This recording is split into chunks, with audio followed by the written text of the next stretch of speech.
Restez en ligne. Bonsoir à tous et bienvenue encore une fois. Plaisir de vous retrouver ce mercredi encore dans le cadre des après-midi de la tech pour un regard sur une curiosité bien sénégalaise ou pas. Les panélistes et les discutants vont le dire, qui s'appelle MVNO.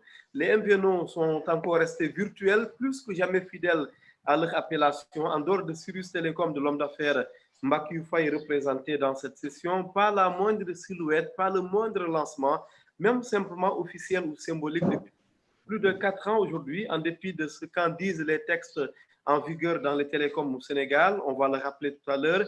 Les MVNO suscitent forcément des interrogations pour qui voudrait prendre quelques secondes pour s'occuper ou plutôt se préoccuper de leur sort. Que deviennent-ils? Y aurait-il des blocages plutôt structurels?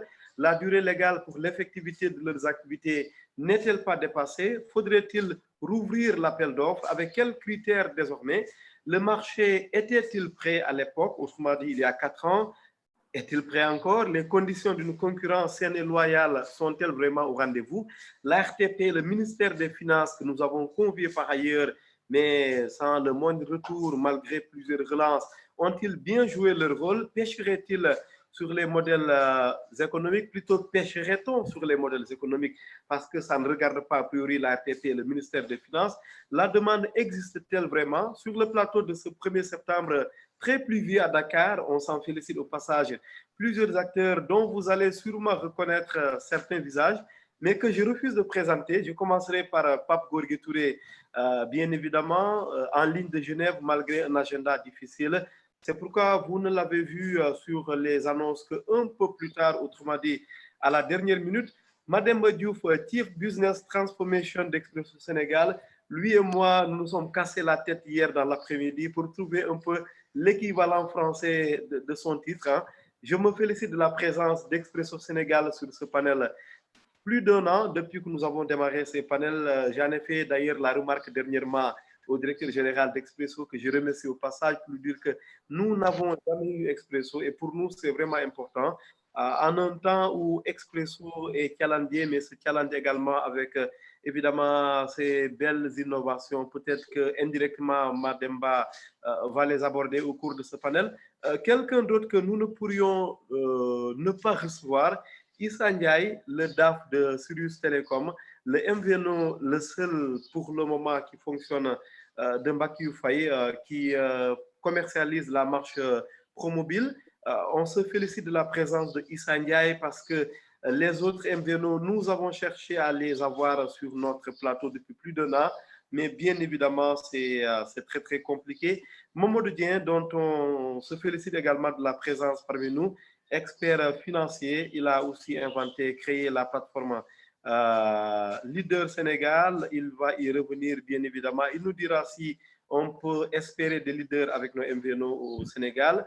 Muntega Sissé, que l'on ne présente pas non plus, spécialiste télécom, ça, je ne l'ai appris que plus tard. Je savais parce qu'il a été mon enseignant au CESTI à l'école de formation de journalisme de Dakar.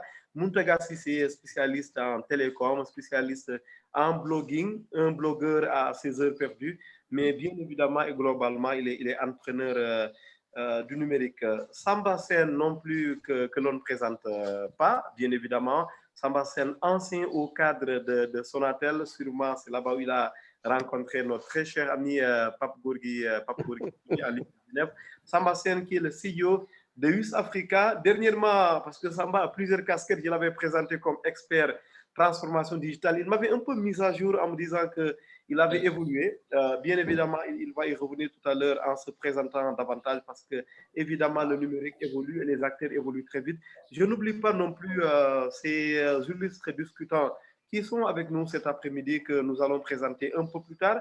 Comme nous avons la chance unique aujourd'hui d'avoir un MVNO et que ce panel porte sur les MVNO, nous allons prendre d'abord des nouvelles de Sirius Telecom à travers, bien sûr, Promobile. Issa Ndiaye, DAF de Promobile, merci encore une fois d'avoir été au rendez-vous. Est-ce qu'on pourrait commencer par vous? Comme ça, vous allez nous donner un peu des nouvelles de vous depuis que vous avez lancé un peu votre MVNO. On sait que c'était très compliqué, porté d'abord par un premier opérateur qui vous rejette. C'est Sonatel qui vous accueille en son sein. Aujourd'hui, vous portez comment, Issa Ndiaye? Bonjour, Michel Gueye. Bonjour tout le monde. Donc, je suis très ravi d'être parmi vous aujourd'hui sur ce panel, les après-midi de la tech. Comme vous l'avez dit, c'est le premier Inveno à lancer et que c'est quelque chose qui est de nouveau pour le marché sénégalais. Comme nous tous, nous le constatons, ça fait presque 4 ans que le marché donc, a été lancé, mais depuis plus d'un an qu'on a démarré les activités avec des difficultés énormes causées par notre premier opérateur hôte. À ce sens, on a eu à transgresser vers un autre opérateur que vous connaissez, qui est la Sonatel, qui nous a ouvert le réseau et qu'on a démarré les activités depuis le 4 octobre 2020. Donc, ça va faire juste un an. Promobile, aujourd'hui, nous comptons plus... Oui? Ça, comme votre parole est très attendue, très écoutée, bien sûr, est-ce que vous pouvez élever un peu la voix, comme ça on s'assure d'une meilleure écoute? D'accord. Donc, je m'en excuse. Hein, allez-y, là c'est très bien. C'est très bien, d'accord. Donc, je disais que, comme vous l'avez constaté, hein, ça fait juste un mois, 7 mois qu'on a eu à démarrer les activités avec notre opérateur Orange. Donc, le marché, comme vous l'avez constaté, c'est pas du tout facile comme l'historique qu'on a eu, que presque une année, on est en train donc de se battre pour pouvoir démarrer. Peut-être vous l'avez noté sur vos questionnements. Oui. Est-ce que le problème structurel qui se pose, donc c'est ça qui a fait qu'aujourd'hui, on a eu des tares qu'on a comptabilisées dans notre cursus. Donc, ce qui s'est posé, c'est que la convention était définie, très, très bien définie, et le cahier de charge qu'on a eu à respecter, mais du point de vue encadrement, donc on a eu des insuffisances à ce niveau. Donc, ce qui a causé cela, c'est juste que sur la convention commerciale, ce qu'on attendait donc de la RTP, c'était qu'il y ait un accompagnement sur la concrétisation du contrat commercial. Donc, c'est cette insuffisance qui a fait que vraiment, donc, on nous a laissé se battre seuls. Et il y a, malgré donc les astreintes qui ont eu à être apposées à l'autre opérateur. On vous entend très, très, très faiblement. Très faiblement. Oui. Donc, je disais que malgré les astreintes qui ont été affligées à l'opérateur hôte, donc qui n'a pas voulu vraiment ouvrir son réseau, mais ça, c'est un problème d'ordre structurel qui s'est posé. Donc, c'est ça qui a fait aujourd'hui qu'on n'a pas pu démarrer avec l'autre et qu'on a comptabilisé vraiment beaucoup de pertes causées par ce retard de démarrage.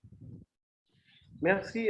J'en profite pour vous relancer un peu comme ça. On va espérer une meilleure qualité de son. Hein. Si vous avez un écouteur, merci de l'éloigner un peu de la bouche parce que c'est un peu désagréable à l'oreille. Actuellement, vous êtes le seul finalement à avoir concrètement démarré malgré certainement quelques soucis. Est-ce que vous comprenez les autres qui tardent à le faire? Est-ce que vous les comprenez? Bon, je ne peux pas vraiment répondre donc à ce manquement, mais je sais qu'aujourd'hui, oui. Sandia, c'est vraiment un souci hein, pour mieux vous entendre. C'est bon? Oui, allez-y. D'accord, donc je disais que pour cette question, donc pour les autres, on n'a pas vraiment d'informations pourquoi ils n'ont pas démarré, mais ce que nous avons eu à vivre, donc pour l'encadrement, comme je l'ai souligné tout à l'heure, Donc, cela peut être donc vraiment des blocages par rapport aux autres donc, pour pouvoir rentrer dans le marché. Merci, merci beaucoup. C'est vraiment très, très, très dommage qu'on ne puisse pas bien l'entendre alors que son propos est évidemment le bienvenu parce que, comme je te dis, c'est le MVNO encore qui marche, disons, et qui a bien accepté de répondre à notre invitation, qui a bien voulu accepter de répondre à notre invitation. Peut-être un premier regard d'un point de vue extérieur, doublement extérieur, parce que lui n'est pas un MVNO et en plus il n'est pas au Sénégal. Pape Gorgui, un regard un peu sur ces MVNO plus de 4 ans après? Oui, merci Ousmane. Comme nous avons eu l'occasion d'échanger, vous savez que je suis en ce moment dans une situation assez compliquée. Je vais appeler vos prières pour mon fils par alliance et neveu en même temps, Mohamed Touré, qui est décédé au Canada ce vendredi dernier et que je vais accompagner donc à Dakar le week-end prochain. Inch'Allah, toutes nos condoléances et que Dieu ait pitié de son âme, Pape Gorgui. Merci beaucoup. Donc, certainement, donc, vous verrez moins flamboyant que la normale. Tout à fait. Mais compte tenu du fait que nous avions convenu de travailler ensemble donc, pour cette séance-là, oui. Bon, j'ai tenu à respecter quand même cet engagement. Merci, merci beaucoup, Pape Gorgui. Je voudrais remercier Issa Ndiaye donc d'avoir eu l'amabilité de venir nous présenter la situation de son MVNO. Fondamentalement, on ne refera pas l'histoire, mais fondamentalement, je pense que le premier problème structurel est d'avoir lancé des appels d'offres pour demander des licences de MVNO. Ça n'existe pas. Un MNO est un concessionnaire du secteur du service public parce qu'il occupe la voie publique. Il consomme des fréquences. Il consomme donc des numéros qui sont des ressources rares qui sont attribuées par l'État, etc., etc. Je ne vais pas revenir, puisque vous avez déjà eu une séance donc, sur les MVNO. Je ne vais pas revenir un peu sur tout cela. Oui. Mais fondamentalement, un MVNO est un accord entre un MNO, donc un opérateur réel, et un partenaire qui est un partenaire commercial qui peut lui permettre de couvrir de nouvelles zones ou des zones isolées, tant du point de vue géographique que du point de vue, disons, de la typologie, donc de la clientèle.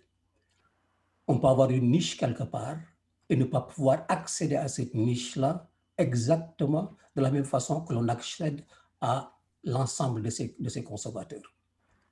Et si vous voyez donc en fait l'histoire des MVNO et la réalité aujourd'hui donc à travers le monde, vous verrez que d'ailleurs une très grande partie des MVNO appartient à l'opérateur lui-même. C'est-à-dire c'est l'opérateur qui crée lui-même donc un MVNO pour pouvoir se donner la liberté, disons juridique, de pouvoir traiter différemment deux clients qui sont en réalité donc les siens. Et donc, bon, que la situation au Sénégal soit telle qu'elle est aujourd'hui, à vrai dire, n'est pas très, très surprenant. C'est un peu... j'ai cru comprendre que quand on a lancé les appels d'offres, il n'y avait pas d'analyse donc, des coûts. Et je pense que donc, Ousmane a eu la présence d'esprit d'aborder la question donc, de la modélisation un peu du marché. C'est un immense problème. Parce que fondamentalement, un MVNO est un grossiste. Ou bien un détaillant, un grossiste? disons que le MVNO achète d'accord. et revend. Bon, c'est peut-être un détaillant, grossiste. Donc, il achète en gros et revend. Au détail. Normalement. Oui. Et évidemment, donc, il faut que le prix auquel il achète lui permette, en ajoutant à cela ses propres charges, de pouvoir vendre moins cher que le détaillant qui lui a vendu, enfin, qui est détaillant et grossiste en même temps. Oui, oui. Sinon, donc, il ne fera rien. Et tout cela nécessite donc un travail très approfondi. C'est la raison pour laquelle il est impossible de traiter des MVNO, donc si ce n'est pas avec l'accord total du MNO qui les abrite. Et n'est-ce pas, c'est ça le problème? N'est-ce pas le problème? Oui. Et le problème, il est là. Oui. C'est-à-dire, donc, j'ai cru comprendre que donc, ces MVNO ont été affectés à des opérateurs qui n'ont rien demandé à la base. Bon, c'est hyper problématique parce que nulle part ailleurs, c'est la première fois vraiment personnellement que je vois ça.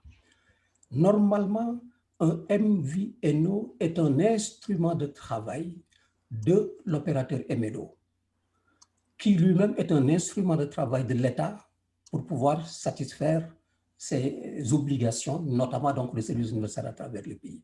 Pape Gorgui, donc si j'ai très bien noté, si on a raté un peu ce préalable, hein, si on vous suit, c'est que finalement, on a tout raté alors. Parce qu'un MVNO, par définition, il est virtuel, il est adossé à un opérateur réel avec une licence globale.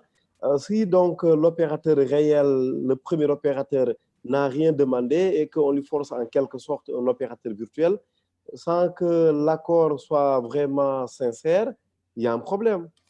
Oui. C'est le problème. C'est le problème de fond. C'est le problème, d'accord. Voilà. Et donc, tout le reste en découle parce qu'il faut...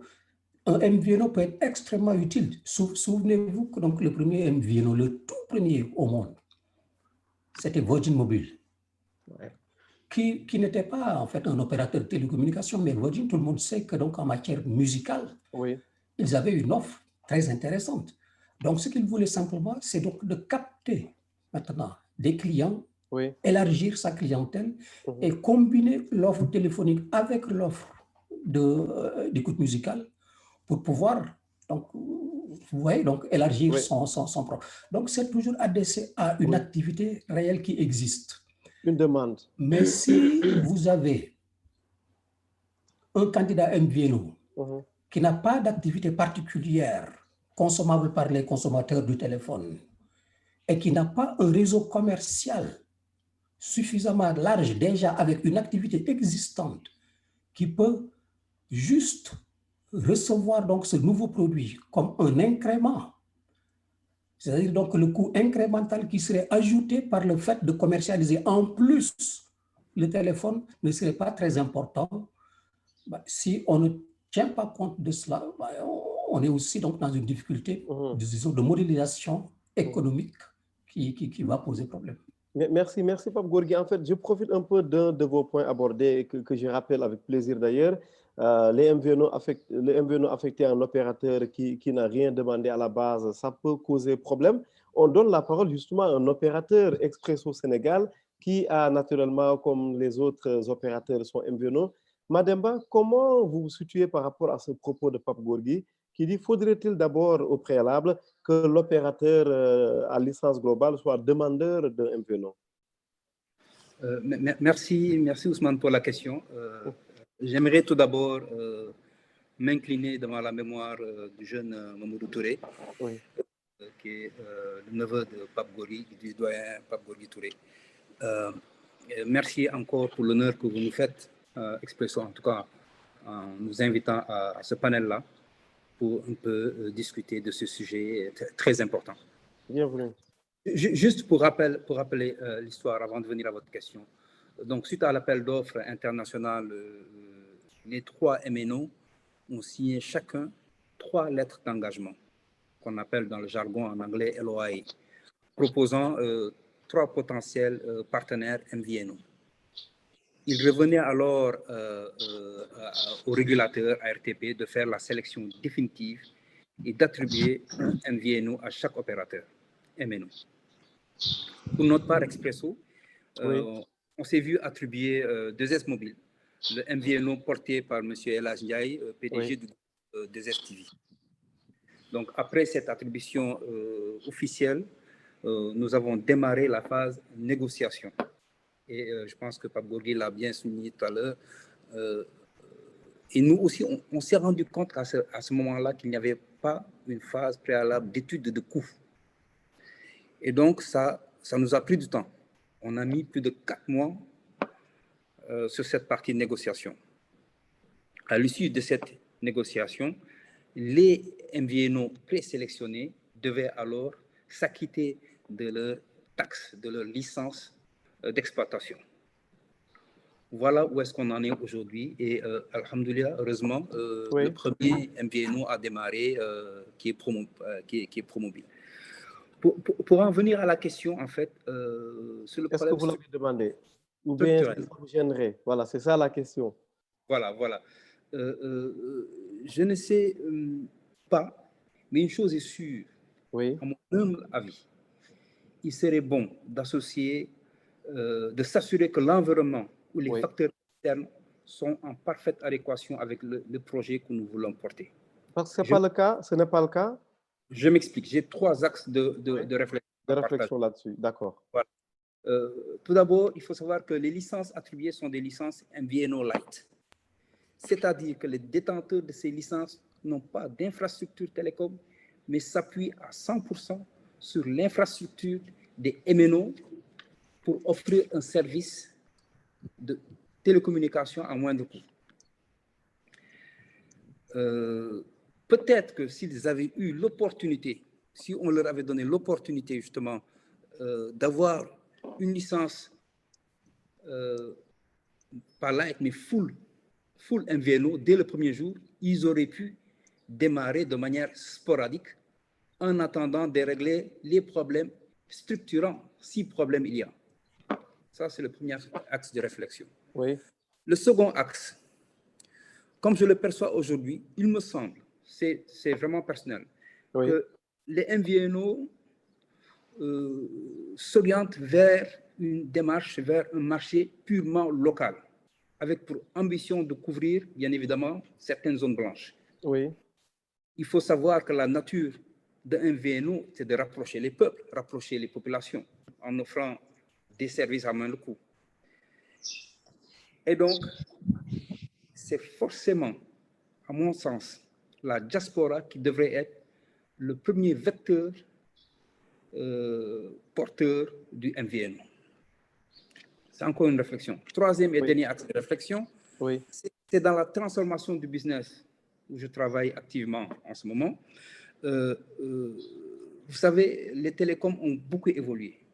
Le MVNO, qui se contente d'offrir des services traditionnels de voix et de données, va droit au mur. Il est important de comprendre que les vecteurs de croissance en télécom s'articulent sur les nouveaux services financiers et digitaux. Il va donc devoir être beaucoup plus imaginatif pour les MVNO, penser à de la vidéo, penser à du contenu, en local en tout cas. Voilà 3 axes de réflexion que je voulais poser sur la table pour qu'on puisse débattre. Ensuite, j'apporterai d'autres éclaircissements. Merci beaucoup, Madame Ba, du côté de Expresso. Et j'en profite pour remercier la concision de tout le monde, c'est important. Nous ne sommes pas, en fait, on est nombreux, alhamdoulilah, c'est ce qu'on veut. En même temps, si voilà, chacun essaie de faire un effort du côté de la concision, ça va permettre de donner la parole à un maximum de personnes et d'aborder le maximum de points. Mais un dernier mot quand même, avant de vous redonner la parole, Madame Ba, du côté de Expresso. Est-ce qu'on peut savoir, c'est quoi le souci, si on peut en parler, pour le MVNO que vous portez, c'est de votre côté ou bien c'est de son côté, du sien? En fait, mais rapidement, juste... je pensais avoir expliqué le souci, si souci il y a.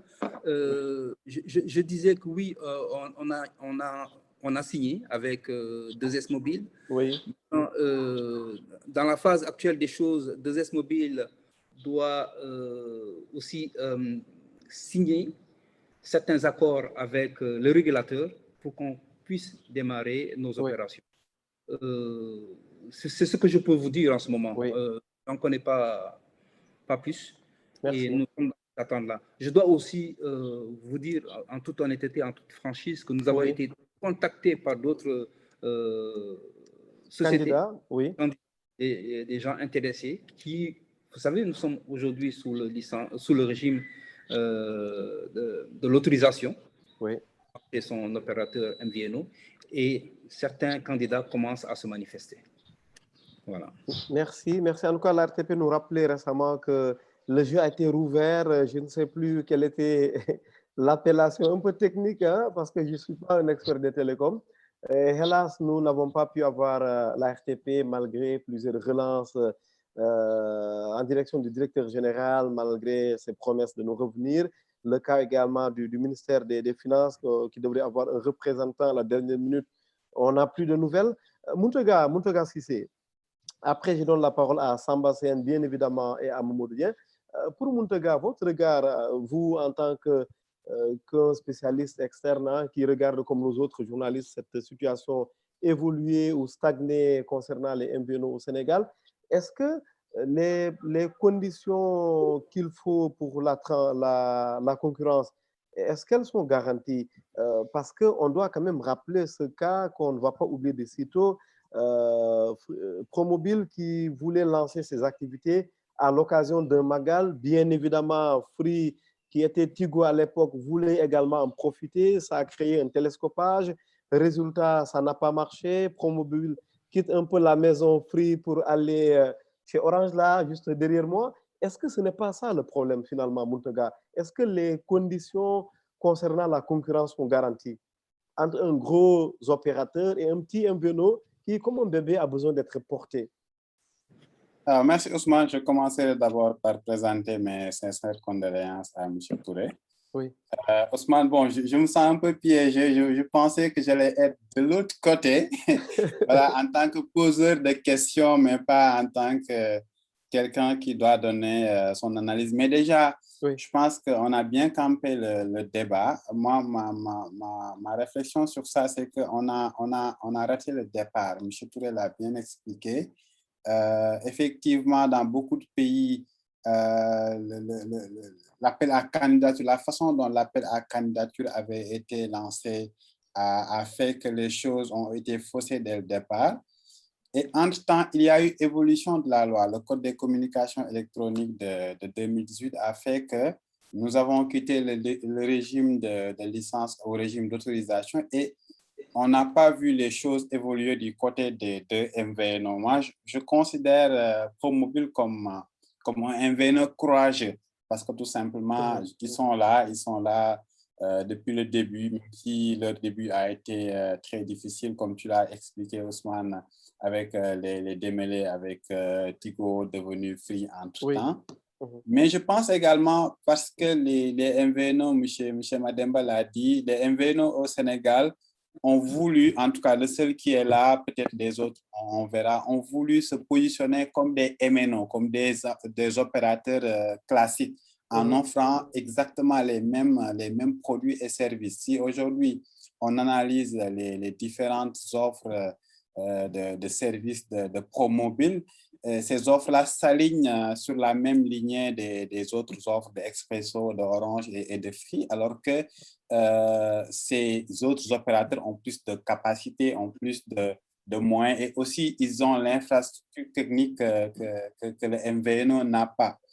L'autre élément, c'est la diversité de ces mêmes offres parce qu'un MVNO qui se limite seulement à la téléphonie et à l'Internet, alors qu'on a pas mal de services à valeur ajoutée qu'il pourrait offrir, cela fait qu'on a du mal à comprendre comment ils vont s'en sortir. Parce que ce qu'on voit, c'est que nous sommes dans un marché fortement concurrentiel. Selon la RTP, nous avons 90% de part de marché de l'Internet au Sénégal et de 116% de part de marché sur le mobile. On a l'impression que le marché est saturé, même si techniquement, on sait qu'il y a encore de la place pour de nouveaux entrants. Peut-être que M. Sen pourra expliquer sur ça. Et moi, je pense que si on prend l'exemple des FAI, tu en avais parlé dans une autre émission, oui. Les FAI qui, depuis leur lancement, peinent à se trouver une place. Ils ont aujourd'hui 0,02% de part de marché. Si on tire des leçons sur le vécu des FAI, on a l'impression que les MVNO vont suivre un peu la même logique d'échec, je dirais, parce que les FAI se sont également positionnés comme étant des fournisseurs de services Internet, uniquement Internet, et alors qu'à côté, vous avez des opérateurs classiques, des MNO, qui ont la possibilité d'offrir un service accessible à tous les Sénégalais. Donc, pour résumer, ma réflexion sur ça, c'est que on devrait repartir sur de nouvelles bases. Puisque la loi a évolué entre-temps, peut-être que l'autorité de régulation devrait rappeler à l'ordre de Mobile et EU Mobile, leur dire, bon, peut-être qu'on doit vous rembourser votre licence. Je ne sais même pas s'ils ont déjà payé. Aux dernières nouvelles, ce n'était pas encore le cas. Il n'y a que ProMobile qui a déjà réglé la note concernant les frais de licence aujourd'hui que la loi a changé. Est-ce qu'il y a l'effet rétrograde de la loi pour un peu rattraper un peu tout ça? Et puis permettre aux autres qui veulent s'installer, pourquoi pas, si Montaga crée son entreprise et qu'il veut devenir MVNO, rien ne lui interdit de le faire aujourd'hui du point de vue de la loi. Comment ça va se passer? Et puis, il y a un autre blocage qu'on n'avait pas dit avec les MVNO, c'est que dans l'appel à candidature de l'autorité de régulation, chaque MVNO devait être porté par un MNO. C'est ce qui a fait que par exemple, ProMobile devait être porté directement par Tigo. Il n'avait pas la possibilité d'aller chez un autre MNO, alors que dans d'autres pays, c'est le MVNO qui choisit en fonction de la zone géographique, en fonction de la qualité de réseau, en fonction des accords financiers qu'il va trouver entre les MNO pour dire, par exemple, à Dakar, je me connecte sur Orange, à Kaolack, je me connecte sur Orange et Expresso parce que je trouve que le réseau Expresso n'est pas saturé là-bas, etc. Donc, il y a pas mal de choses qui ont été mal faites, je dirais, et ce qui a fait que nous en sommes à ce niveau-là aujourd'hui. Merci beaucoup, Montaga. Alors, que Samba ne soit surtout pas frustré, hein, je lui donne la parole tout à l'heure, mais je fais exprès d'abord en restant un peu avec les observateurs externes, en quelque sorte, avant d'en venir à vous, Samba, parce qu'il y a une question toute particulière pour vous, hein, n'est-ce pas? Alors, Mamadou, Montaga... J'attends Ousmane.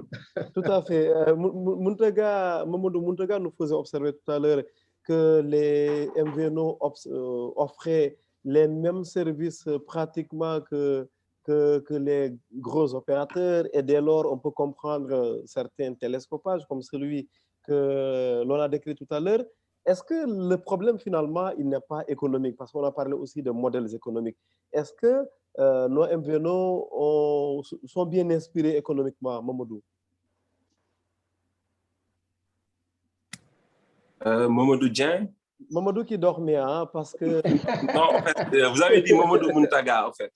Ah non, je n'ai pas dit ça, mais bon, c'est bon, allons-y, c'est bien vous, Mamadou. Vous êtes le seul Mamadou, hein, donc tant mieux. D'accord, ok, donc c'est bon. En fait, bonsoir tout le monde, ou bonjour bonsoir, tout le monde. Mamadou. Les doyens, comme M. Samba Sen et M. Pabgorgui Touré. Bonjour aussi aux autres. Donc, voilà. En fait, comme vous l'avez si bien dit, Ousmane, le problème, ça peut être, disons, d'ordre financier. Parce que le problème a été souligné au départ avec l'appel d'offres que le doyen Pabgorgui Touré rejette carrément. Lui qui propose à ce que chaque, disons, personne ou chaque entité qui veut travailler en MVNO aille négocier directement avec l'opérateur historique. Je trouve que la solution aussi peut émaner de ce que vient de dire monsieur le doyen Pape Touré. Surtout que on peut donner un exemple ou deux exemples, disons, au Sénégal d'anciens que je peux considérer comme des MVNO, oui, comme Kiren avec Orange. Même s'il y a un débat là-dessus, mais bon, bref, continuons. Voilà.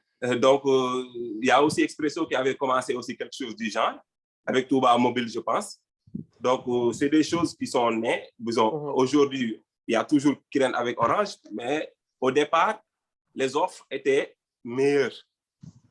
Et il y avait disons, une frange ou bien une frange de population qui était choisie. Je pense que le problème principalement, c'est que le fait que l'État ait à forcer les opérateurs historiques à donner leur infrastructure ou bien leur réseau au MVNO, sans pour autant négocier au préalable avec eux toutes les conditions financières, juridiques, tout ce qui est légal au fait. Oui. C'est pour moi le problème se situe là-bas. Merci, merci beaucoup Mamadou. Alors, avant de donner la parole aux discutants, mais bien sûr, on revient un peu aux autres panélistes juste après. J'aimerais revenir vers Issa Ndiaye en espérant qu'entre-temps, il nous a garanti une meilleure qualité audio. Issa, quand on parle de business model, certains estimant que c'est mal adapté au contexte actuel, vous répondez quoi, vous qui êtes de l'intérieur et vous qui avez osé tout de même démarrer? Bonjour tout le monde, je pense que actuellement... Là, c'est excellent. Excellent, d'accord, voilà. Merci beaucoup. Donc, je reviens juste sur les propos de M. Touré. Donc, je lui présente mes condoléances, mes sincères condoléances pour la perte qu'ils ont eue. Merci, ça. Donc, sur ça, par rapport à cette question, je disais que le modèle pour les MVNO, c'est juste des revendeurs comme tout le monde le connaît.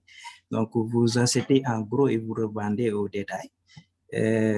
Ça, c'est le business model des MVNO. Maintenant, ce qu'il faut juste revoir à ce point, c'est au niveau de la définition des parallélismes des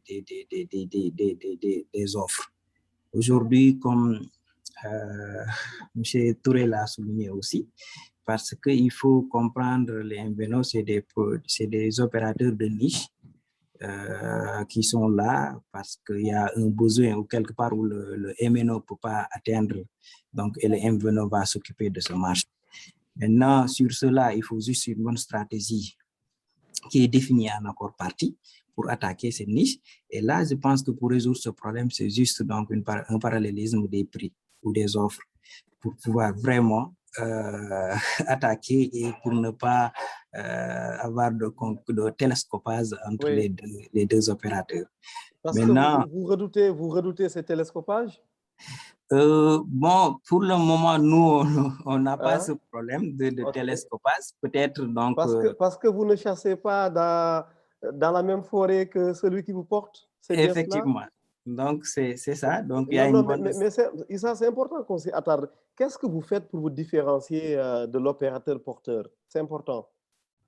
Oui, pour se différencier de l'opérateur, c'est juste comme je l'ai dit tout à l'heure, c'est juste qu'il faut juste une bonne stratégie donc, de définition de la cible.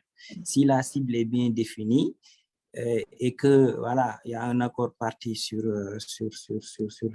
ça, et que nous, comme on attaque les communautés, et que cette communauté est bien définie avec l'opérateur hôte, il n'y aura pas de télescopage. Et c'est à ce sens qui fait qu'on s'en sort actuellement. Ah, excellent. Vous en sortez, ça veut dire quoi? On doit le comprendre comment? Par rapport donc comment on appelle ça, par rapport donc aux soucis qu'on avait par rapport donc à l'opérateur, le premier opérateur qui devait nous loger. Peut-être c'est une incompréhension donc qui s'est posée, mais notre opérateur actuellement a compris donc l'enjeu et a compris l'opportunité qu'il y a parce que le marché est là. Hein, il faut juste avoir un bras sécurisé qui va vous permettre donc d'attaquer là où vous ne pouvez pas arriver. Donc, c'est ça qui a fait que il n'y a pas de télescopage et que comme nous sommes des grossistes, donc, donc les deux parties y gagnent.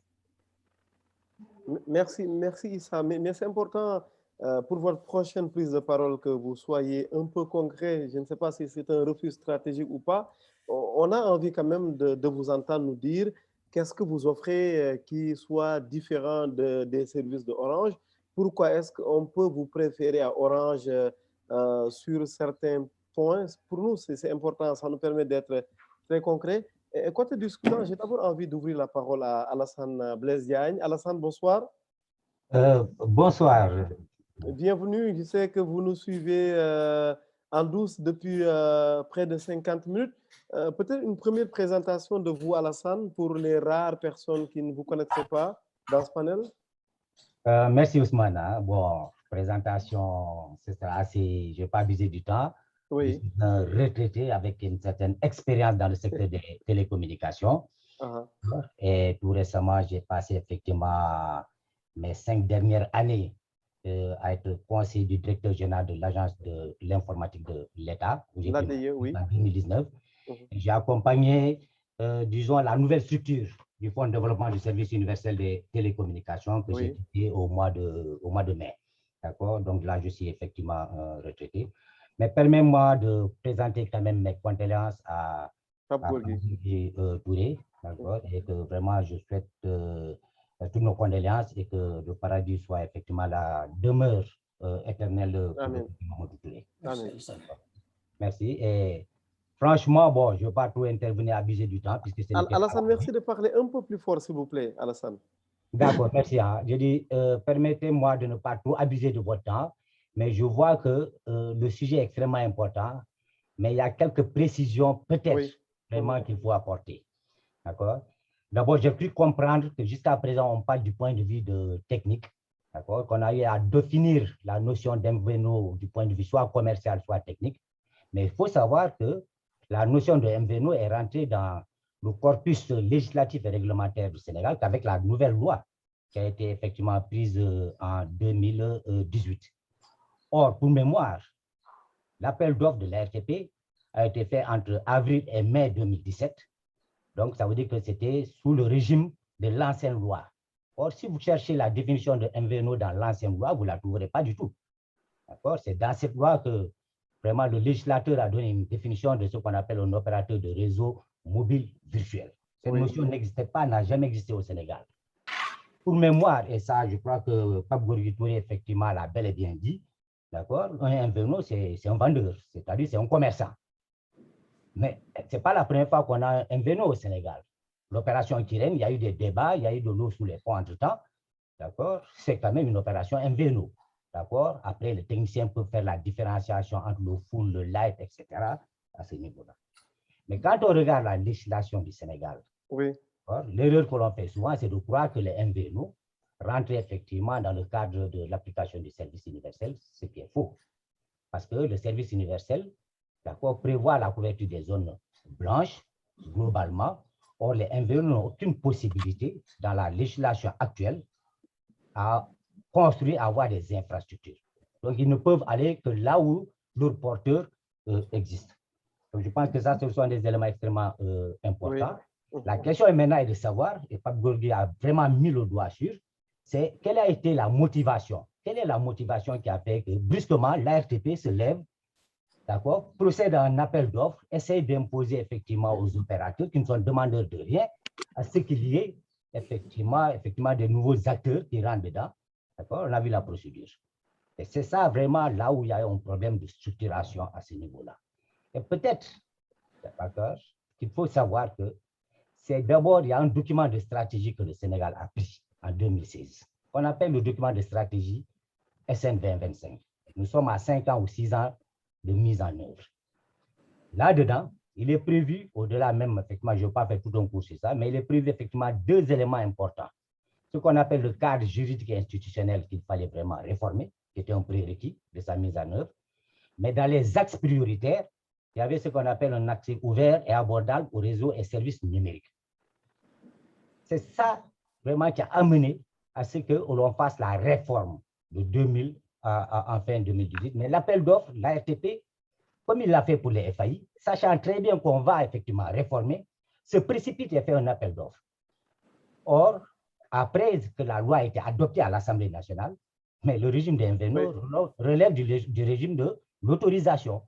D'accord? Mais ce qui est vraiment dommage, c'est qu'on prévoit effectivement que les conditions de cette autorisation doivent être déterminées par l'autorité de régulation, après qu'il ait eu à faire au préalable cette procédure d'appel d'offres.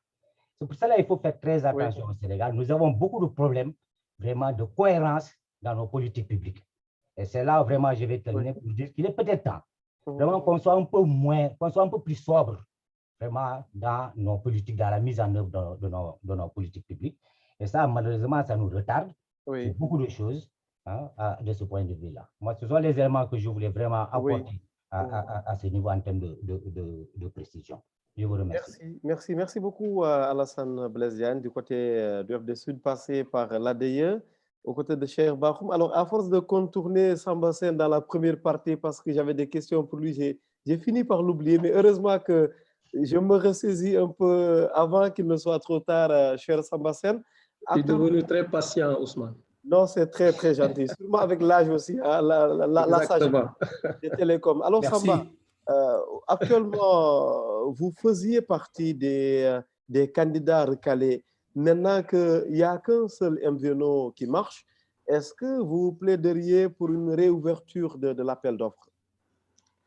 Alors, merci Ousmane en tout cas pour cette invitation, participer à cet espace hebdomadaire qui est devenu maintenant une réalité concrète au Sénégal. C'est un espace d'échange, de collaboration, de confrontation d'idées.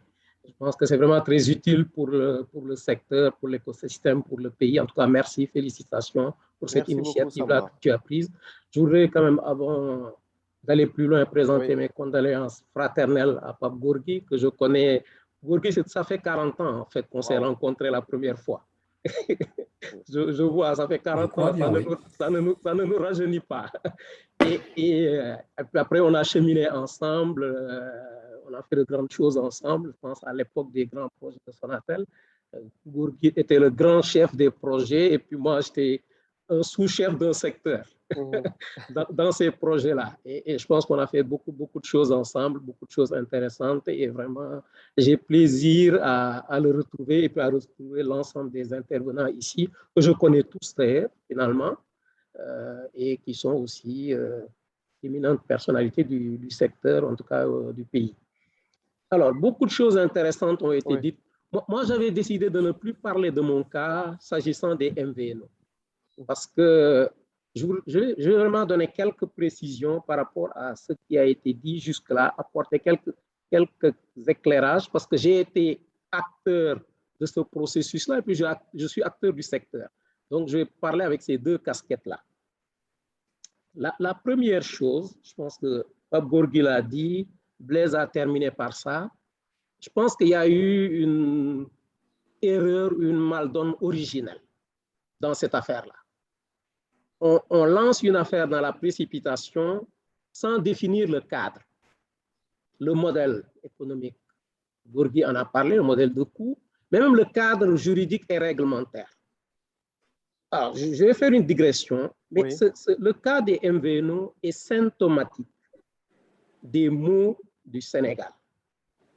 On est dans une démarche événementielle. On crée des événements pour dire on a fait telle chose. On n'est pas dans une démarche orientée résultat. Et je peux donner 1000 exemples dans notre secteur sur ça. Blaise a parlé à la fin de la stratégie SN 2025, mais c'est de l'événementiel. On a fait un document, il est bien, mais il n'est pas piloté. Il n'y a pas de pilotage. Donc, ce qu'on cherche, c'est faire un document. Et moi, je vous invite, vous les journalistes, là, parce qu'il y a un événement qui s'est passé, encore un événement qui s'est passé il y a quelques mois, c'est l'inauguration d'un data center. Mais allez creuser 3 mois après, 6 mois après, ce qui se passe. C'est ça qui est important. Ce n'est pas l'événement concret. Je vais donner un dernier exemple, Ousmane, parce que ça m'interpelle, parce que j'étais acteur. On a fait le forum du numérique il y a 1 an.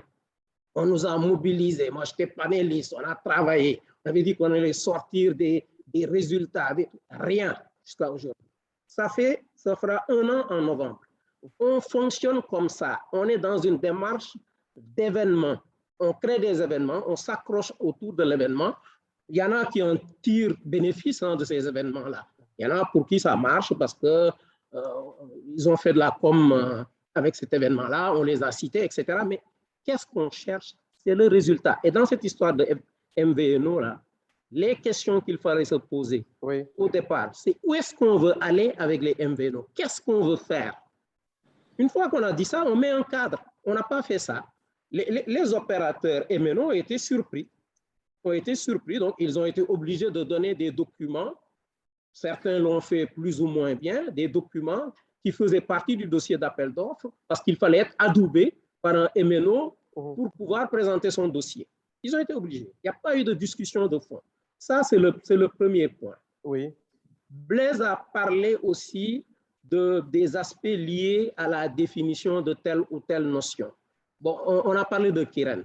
Kiren, je pense, Gorgui le confirmera peut-être, c'est pas un véritable MVNO, c'est ce qu'on appelle une licence de marque ou un revendeur. C'est autre chose.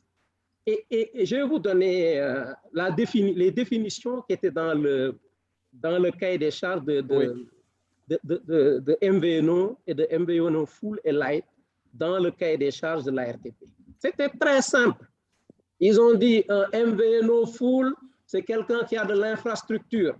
Un MVNO Light, c'est quelqu'un qui n'en a pas. C'était ça les définitions. Oui.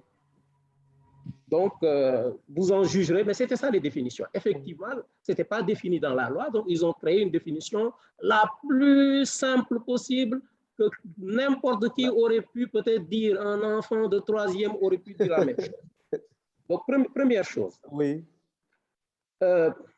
Deuxième chose, je pense qu'il faut évacuer la question des deux autres là qu'on appelle des MVNO. Il n'y a pas deux autres MVNO. Il y avait deux autres candidats MVNO, ils sont dépassés. Le cahier des charges était très clair. C'était, vous êtes adjudicataire provisoire, vous signez automatiquement le cahier des charges. Si vous ne le signez pas, vous êtes déchu. Terminé. Vous le signez, on vous donne 5 jours pour payer le ticket d'entrée. Vous ne le payez pas, vous êtes déchu. La conclusion que j'en tire, c'est que, en fait, c'est l'État, à travers la RTP, qui a failli. Cette affaire-là, il fallait la régler depuis longtemps. C'est une histoire de 5 jours, tout au plus une dizaine de jours après l'adjudication provisoire. Oui. On ne devait plus parler de ça. Ils ne devaient même pas négocier avec des MNO. Il fallait payer au préalable, c'était très clair. Donc, cette question-là, il faut la classer. Bon, aujourd'hui, on est revenu avec la nouvelle loi dans des normes. On est dans un régime d'autorisation. Donc, avant d'être autorisé, évidemment, il faut être porté quelque part, accueilli par un MNO. Si on n'est pas accueilli, on ne peut pas aller poser un dossier à la RTP. C'est aussi simple que ça. Aujourd'hui, c'est un peu ce que Abgourki a dit au début. En fait, on a raté le départ. Maintenant, on se conforme un peu. On se conforme. Donc, n'importe qui a un dossier, un bon dossier, peut essayer aujourd'hui d'être MVNO. C'est aussi simple que ça. Merci. Là, Ousmane, pour ne pas monopoliser la parole, la dernière chose, là, Non, allez-y, la dernière chose. La dernière considération que je voulais faire, concerne les MVNO.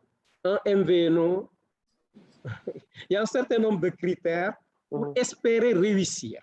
Pour espérer réussir. Pour espérer réussir, moi, je vois 3 critères essentiels. Le premier critère, évidemment, je pense qu'il faut avoir une proposition de valeur préalable à sa candidature, ou en tout cas s'appuyer sur quelqu'un qui a une proposition de valeur préalable, qu'on vient enrichir, qu'on vient développer. Si on n'a pas ça, ce n'est pas la peine. Si on veut faire la même chose que les MNO existants, on meurt. Je suis très cru, hein, on meurt. Il n'y a même pas de place pour un MVNO qui veut faire les mêmes offres, le même type d'offre qu'un MNO existant ou qui veut faire du low cost. Ça ne marchera pas. Ça, c'est le premier critère. Le deuxième critère, et ça, moi, je l'ai appris parce que j'ai démarré un opérateur mobile from scratch dans un pays où il y en avait 3 autres. Le réseau de distribution. Il faut s'allier ou avoir avec quelqu'un un réseau de distribution ou en avoir un. Tout ce que je dis là, d'ailleurs, je l'avais dans mon dossier, hein, soit dit en passant. Mais je ne peux pas présenter mon plan stratégique. Mais j'avais réglé toutes ces questions-là. La proposition de valeur préalable, le réseau de distribution. Et la troisième chose que je pense être importante, c'est être capable d'innover. Venir sur le marché avec des propositions qui sont inédites, des propositions qui sont susceptibles d'être adoptées par la cible de clients qu'on a choisi. Et la troisième chose, c'est que ces propositions-là puissent créer de la valeur. C'est aussi simple que ça. C'est aussi simple que ça. Il ne faut pas voir midi à 14h et je terminerai en disant qu'il y a encore de la place pour des MVNO au Sénégal et dans d'autres pays africains. Tout dépend de la façon dont on prend la question et tout dépend du cadre qu'on met en place pour permettre à ces acteurs-là de se mouvoir. Voilà, merci Ousmane pour ne pas trop déborder les quelques éléments que je voulais donner. Merci beaucoup Samba. Vous êtes très humble, mais vous savez très bien que vous ne débordez jamais. De toute façon, le débordement d'un ancien est toujours bénéfique, n'est-ce pas, Pape Gorgui, à nous, la nouvelle génération et au public. Mais soyez rassurés, je referai un autre tour de table tout à l'heure du côté des panélistes, parce que j'ai envie de donner la parole à présent à Ousseynou Ndiaye, observateur externe doublement parce qu'il n'est pas au Sénégal, ou il ne l'était pas parce qu'il n'est pas un MVNO, il ne travaille même pas pour un opérateur au Sénégal. Ousseynou, un regard sur ces lenteurs. Samba Sène qui nous dit qu'on ne doit même pas parler de 3 MVNO, il n'y en a qu'un seul, les 2 autres sont dépassés. Sauf que jusqu'ici, ni la RTP ni l'État ne disent absolument rien de cela. Comment vous comprenez ce statu quo qui se poursuit?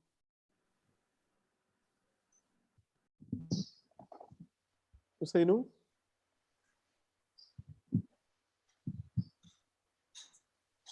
Ousseynou, oui. Alors, oui, allô, Ousmane, vous m'entendez? Ousseynou, on vous entend très bien. Je répète la question, vous l'avez entendu? Vous pouvez répéter, s'il vous plaît? Je n'avais pas bien capté. Oui, il n'y a qu'un seul MVNO qui fonctionne pour le moment au Sénégal. Il s'appelle Sirius Télécom avec sa marque Promobile. Les 2 autres ont disparu dans la nature, plus aucune nouvelle depuis. 4 ans depuis que ça dure, on doit faire quoi? Parce que selon bien sûr les connaisseurs dont vous faites partie, la durée légale a été complètement dépassée et jusqu'ici, ni la RTP ni l'État ne disent absolument rien. Merci Ousmane, et je salue tous les panélistes et le public. Moi, pour cette question, je rejoins le doyen Samba Sène. Moi, je pense que les 2 autres, c'est de l'histoire ancienne. C'est de l'histoire ancienne parce que, voilà quoi, à mon avis, ils n'ont pas respecté les termes et tout ce qu'il faut pour démarrer. Pour moi, c'est de l'histoire ancienne. Donc, pour l'instant, on ne peut parler que d'un seul MVNO qui est Sirius Télécom. Moi, c'est comme ça que je vais répondre à cette question. Maintenant, revenant au débat, j'ai suivi dès le début. J'ai suivi dès le début, mais revenant au débat, moi, je pense que le diagnostic a été fait et bien fait par les différents intervenants. J'ai entendu le doyen Samba Sène dire que les objectifs n'étaient pas très clairs. À mon avis, la politique de MVNO devait répondre à quelque chose. J'ose espérer, si je me trompe, on me corrige, que c'était pour renforcer le niveau de concurrence dans le marché. Et tout ça, ce sera pour permettre aux populations sénégalaises d'avoir d'offres plus variées et de pouvoir bénéficier des avantages de prix avec la concurrence accrue qui se serait installée sur le marché. J'ose espérer que c'est ça, de toutes les façons. Mais je pense que dès le début, le débat a été faussé. Pour moi personnellement, pour avoir eu à échanger avec certains amis qui travaillaient alors en ce temps-là à la RTP, j'ai trouvé que le modèle qui était mis en place est un modèle qui était voué à l'échec dès le début. Parce que je ne comprends pas qu'on puisse demander à des gens qui veulent entrer dans le marché comme un MVNO d'aller directement négocier sans pour autant garantir un cadre qui les protège. Un cadre qui les protège dans tous les sens. Pape Gorgui Touré a parlé de modèle de coût. Moi, j'insiste sur ce plan. Je pense qu'on devrait avoir un cadre assez transparent, avec des offres de go assez transparentes, qui suivent les règles des modèles de coût. C'est-à-dire que qui mettent les opérateurs qui vont héberger dans une position où ils ne peuvent pas abuser du fait qu'ils ont des infrastructures. Et avoir vraiment une offre orientée vers les coûts qui puisse permettre à ces MVNO là de pouvoir leur faire la concurrence sur le marché. J'ai entendu tout à l'heure, je ne sais pas qui l'a dit, que voilà, il n'y a pas de conflit, les opérateurs traditionnels, ils ont leur marché, nous, on a nos niches. Moi, je suis désolé, je ne pense pas que l'objectif, bien que, bon, c'est vrai que la tendance, c'est que les MVNO sont des opérateurs de niche, mais pour moi, si le modèle réglementaire est bien fait, rien n'empêche à un MVNO de faire la concurrence à l'opérateur qui l'héberge. Si les offres de gros sont bien orientées vers les coûts, la concurrence va se jouer presque sur d'autres coûts, mais pas sur l'accès au réseau, sur d'autres coûts, et puis l'efficacité de chacun va jouer pour permettre de proposer des prix favorables. Oui. L'autre point qui est intéressant, à mon avis, et il faut insister là-dessus, le doyen l'a dit, le réseau de distribution. Une fois qu'on a réglé le problème d'accès aux infrastructures par un modèle de coût précis qui ne permet pas d'abus des opérateurs qui hébergent, mais il faudrait aussi permettre qu'il y ait une certaine interopérabilité au niveau des réseaux de distribution. Les opérateurs qui sont déjà présents ont des réseaux assez établis. On sait que ces coûts commerciaux-là peuvent constituer des obstacles, en tout cas pour le business plan de ces MVNO.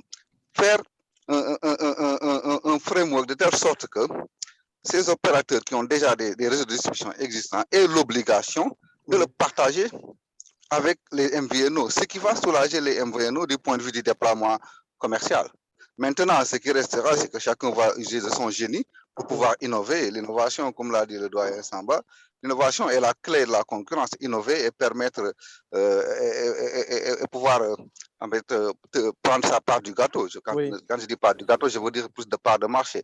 Donc moi, je pense que le débat a été faussé dès le début et qu'il faudrait que c'est dommage que l'ATP ne soit pas dans le débat, mais pour moi, il n'y a aucune œuvre humaine qui est parfaite.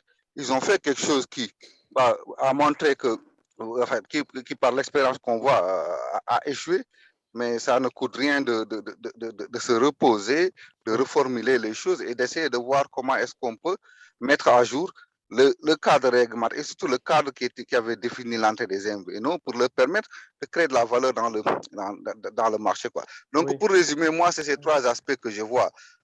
L'accès au réseau à travers un bon modèle de coût réglementé, ouverture des réseaux de distribution pour soulager les coûts commerciaux et permettre aux gens d'innover, parce que cette façon de faire où le MVNO dit moi je dérange pas mon opérateur autre, entre guillemets, des fois ça ressemblerait à une certaine collision, quoi.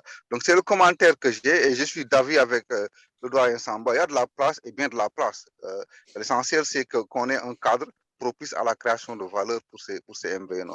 C'est dommage que ces deux opérateurs-là qui étaient censés être des MVNO n'aient pas lancé. Je ne sais pas si les populations s'en rendent compte, mais c'est un manque à gagner pour la population. Un manque à gagner pour la population, à mon avis. On aurait eu beaucoup d'acteurs, la concurrence serait accrue et puis voilà, les consommateurs n'en seraient que plus heureux, quoi. Donc c'était ça que je voulais avoir comme commentaire, en attendant qu'il y ait d'autres sujets qui se développent.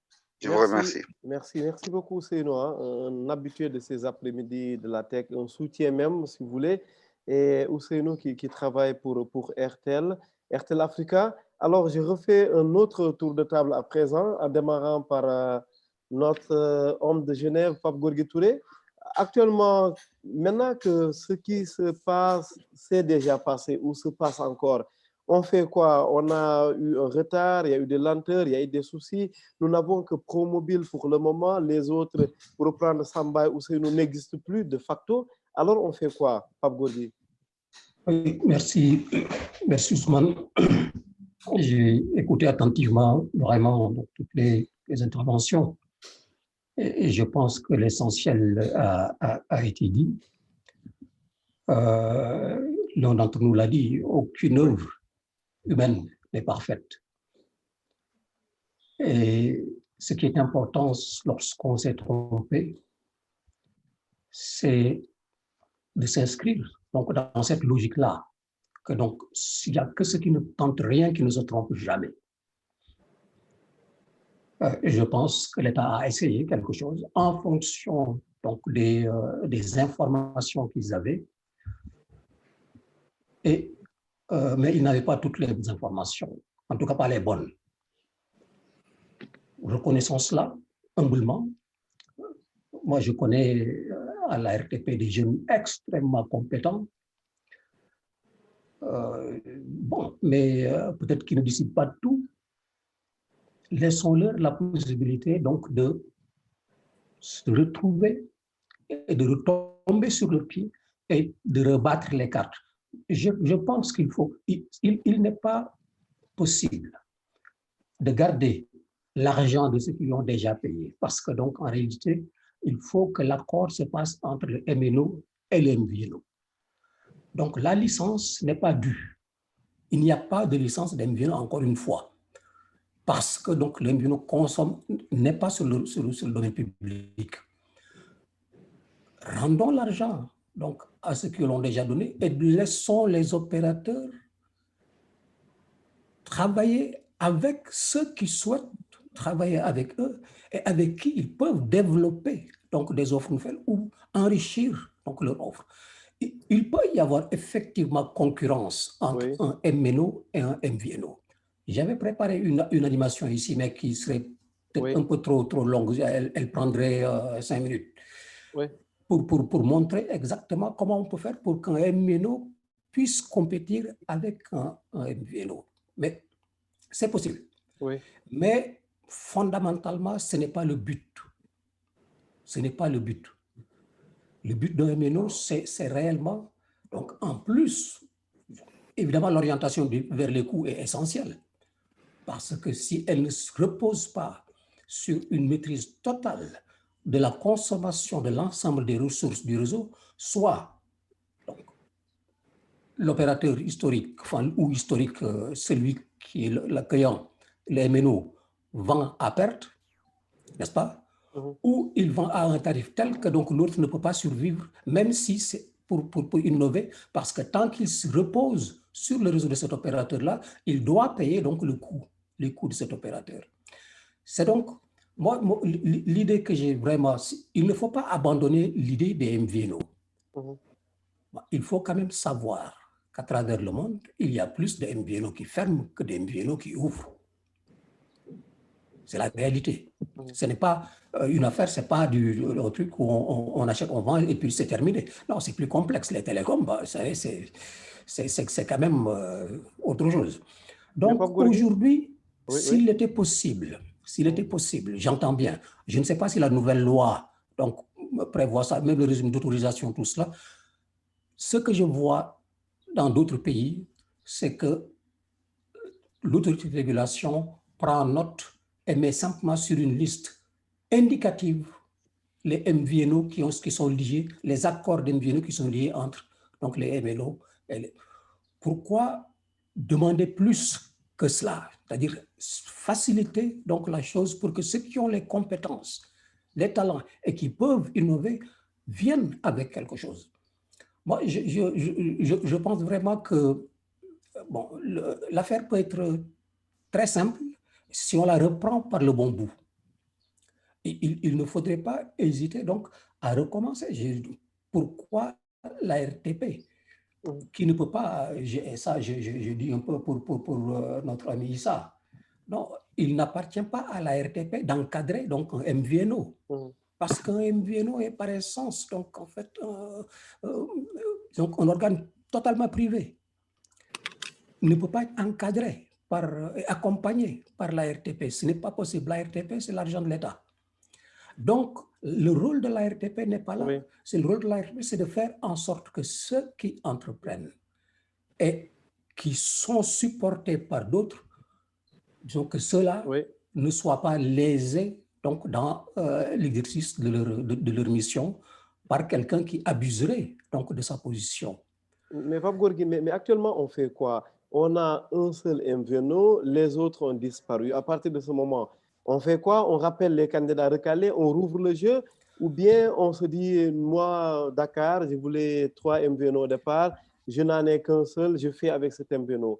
De ce point de vue-là, on fait quoi pour aller vite?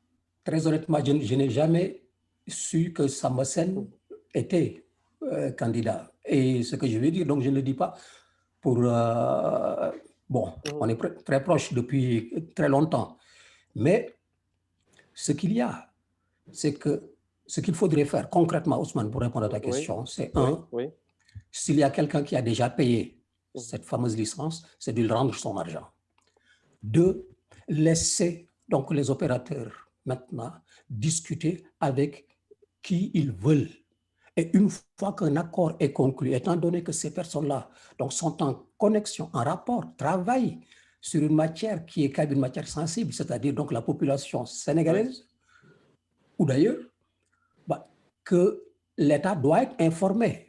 Et qu'on informe la RTP qu'il y a eu un accord conclu entre Expresso et tel autre, et ils le notent sur leur liste et ils publient, c'est tout. Mais ils n'ont rien de particulier donc, à faire de ce point de vue-là. Oui, donc on ne limite plus le nombre, en fait, il n'y a plus le verrou sur le nombre. C'est le marché qui limite. Chacun peut se déclarer MVNO et venir juste informer l'État et passer à la caisse? À condition d'avoir un MNO que cela intéresse. D'accord.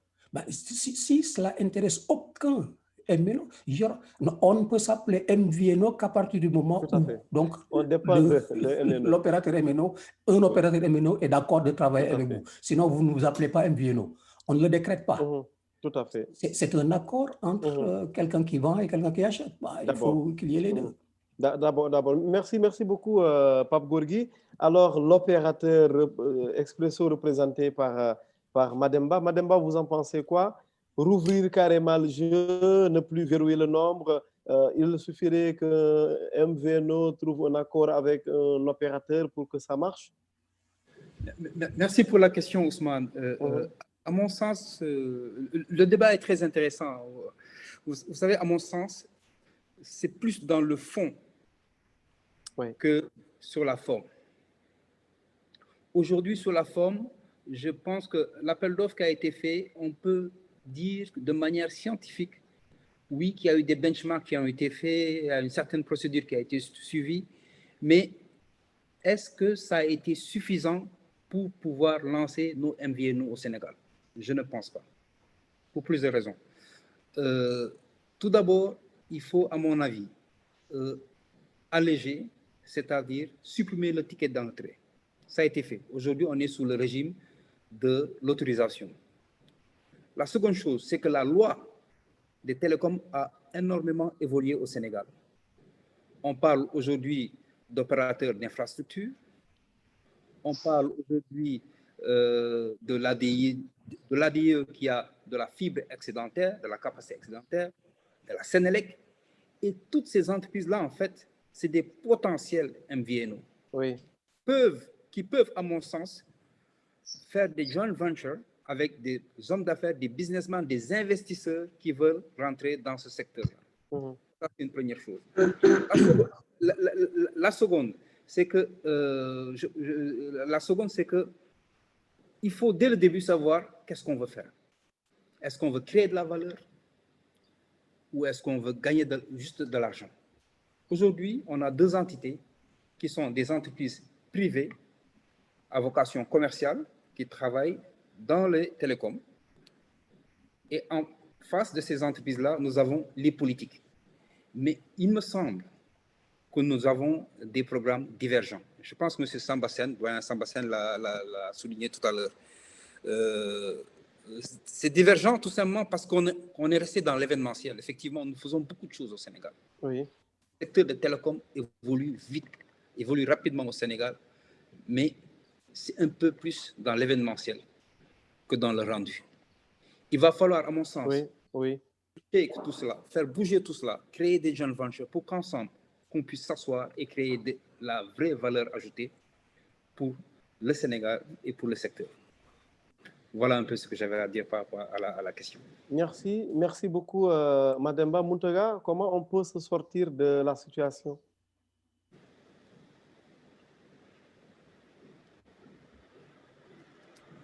Est-ce que Mountaga est là? Alors, Mountaga, Mamadou Dieng? Oui, en fait, Ousmane, J'ai écouté tout le monde et je profite de l'occasion aussi pour présenter mes condoléances. J'ai oublié de le faire tout à l'heure au doyen. Pape Gorgui Touré. Voilà. Donc, je pense que tout a été dit. Pour moi, ce qu'on doit faire, c'est que l'ARTP doit corriger et revoir les conditions d'attribution des licences MVNO. Est-ce que c'est du ressort maintenant de l'ARTP ou plutôt du ministère des Finances? Bon, je pose la question au passage, hein. Je la pose à des grands connaisseurs de ce point de vue comme Ousseynou Ndiaye peut-être et tant d'autres. Poursuivez, s'il vous plaît. Désolé. Voilà, donc, préciser un peu. Effectivement. Donc, c'est ça, en fait, pour moi, c'est de revoir les licences. Et ensuite, comme on l'a dit, la réussite des MVNO, ça dépend de plusieurs facteurs. Il y a le modèle économique qui est lié aussi au degré d'indépendance ou de dépendance par rapport à l'opérateur historique. Il y a aussi ce que visent en fait, les MVNO. Est-ce qu'ils vont proposer la même chose ou non que ce que font les opérateurs historiques? Ils doivent innover. Pour moi, c'est le problème principal, c'est que si on veut créer quelque chose, comme l'a dit tantôt, je pense, c'est Mademba, c'est qu'il faut créer de la valeur ajoutée. Il ne faut pas chercher simplement à avoir de l'argent, mais il faut créer de la valeur ajoutée. Parce que pour moi, quand on vient dans un secteur saturé et qu'on veut apporter quelque chose, il faut être innovant, imaginatif et aussi peut-être essayer de voir comment délivrer des licences MVNO, full MVNO, quoi, en fait. Oui. Pour moi, en résumé, c'est ça, en fait. Il faut qu'on essaie de trouver des solutions par rapport à tout ce que je viens de dire, quoi. Oui. Merci. Voilà. Merci beaucoup, Mamadou. Alors, Ousseynou, sinon, Issa Ndiaye plutôt du côté de Sirius Télécom Promobile.